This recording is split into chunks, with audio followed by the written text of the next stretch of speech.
The suitcase weighed more than she anticipated. When her hand tightened on the handle, her knuckles whitened, and she nearly tipped backward. That brief flash of surprise slipping through her carefully rehearsed calm made every hour I'd spent planning for this weekend worthwhile. "Oh wow, did you fill this with bricks?" she teased, forcing a laugh that didn't quite land. Her eyes flicked toward me, searching for the slightest reaction. I only shrugged, keeping my expression blank. "Got everything you'll need in there?" I asked evenly.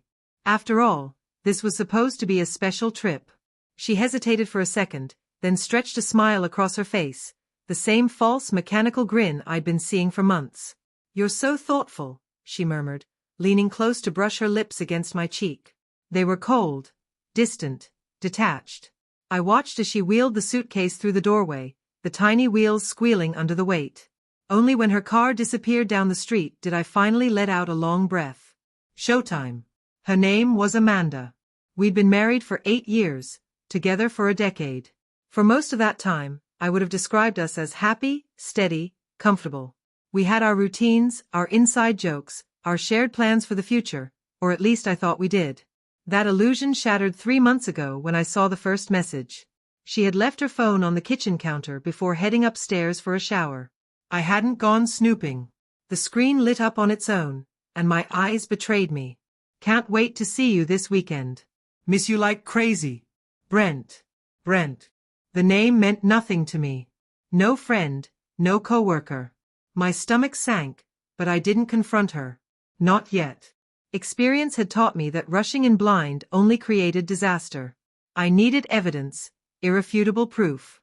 In the weeks that followed, I became an actor in a play she didn't know she was performing in. While she thought I was clueless, I was quietly unraveling her web of lies. I installed a keylogger on her laptop, monitored her late-night chats and emails, even tailed her once when she claimed she had to work late.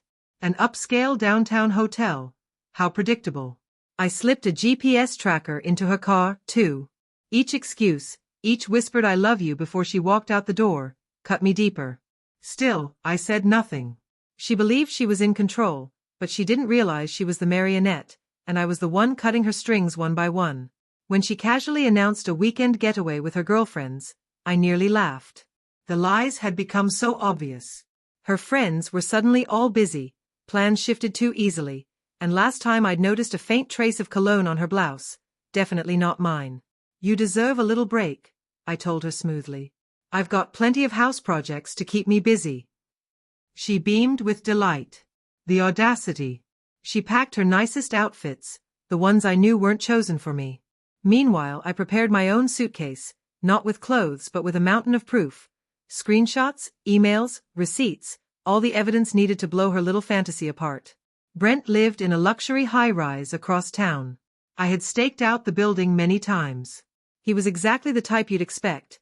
Late 30s, polished smile, expensive watch, some high-level executive who never once considered that the husband of the woman he was sleeping with might come knocking.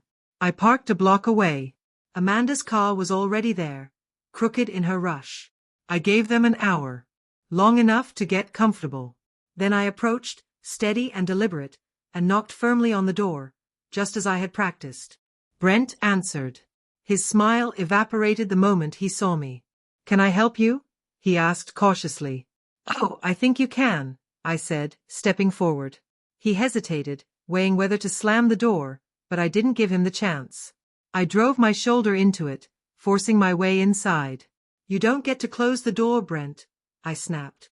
"You and I have business." Amanda appeared from the hallway, her face drained of color. She clutched her robe tightly, as if it could protect her. "Mark, what are you doing here?" I ignored her, my eyes locked on him. "You know who I am, don't you?" He swallowed. "I think you should leave." I let out a cold, humorless laugh. "Oh, I'll leave. But first, we're going to have a little conversation." I swung my bag onto the coffee table and emptied its contents, stacks of screenshots, emails, photos, receipts, spilling across the surface like shrapnel. His eyes darted from the papers to Amanda, then back to me. "Thought you were clever, didn't you?" I said, my voice rising. "Thought you'd never get caught." "Mark, please," Amanda whispered, her voice shaking. "Can we talk about this privately?" "Privately." I turned on her, anger simmering. Now you care about privacy? You didn't care when you were screwing him. She flinched, tears welling up, but I didn't soften.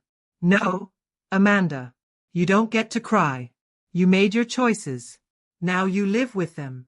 Brent looked like he wanted to vanish. How does it feel, Brent? I asked. Knowing your little game is over? Look, man, he stammered. I didn't mean. I cut him off. I don't care about your excuses. But maybe your wife will. His face drained of color. What? Oh yes, I said. I tracked her down. Lovely woman. I'm sure she'll be thrilled to learn exactly who she married. Mark, don't. Amanda pleaded desperately. Please don't do this. I faced her, my voice low and razor-sharp.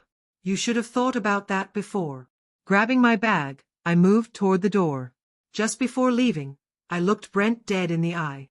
If you ever come near my wife again, I'll make sure everyone you work with knows exactly what kind of man you are. Then I walked out, leaving a silence heavy enough to crush them both. The fallout was quick and merciless. The next day, I sent everything to Brent's wife with a brief note. Sorry for the pain. You deserve the truth. Within days, she filed for divorce. A week later, word spread through Brent's company. He was quietly forced to resign. Amanda tried to explain, begged for forgiveness, pleaded with me to understand. But I was done. The divorce papers were already signed. She left with nothing but the clothes she could carry. It wasn't easy. None of it was. But as I stood alone in the quiet of my now empty house, the weight of her betrayal finally gone, I realized something. I hadn't just lost a wife, I had gained something far greater. Freedom. And the satisfaction of justice served.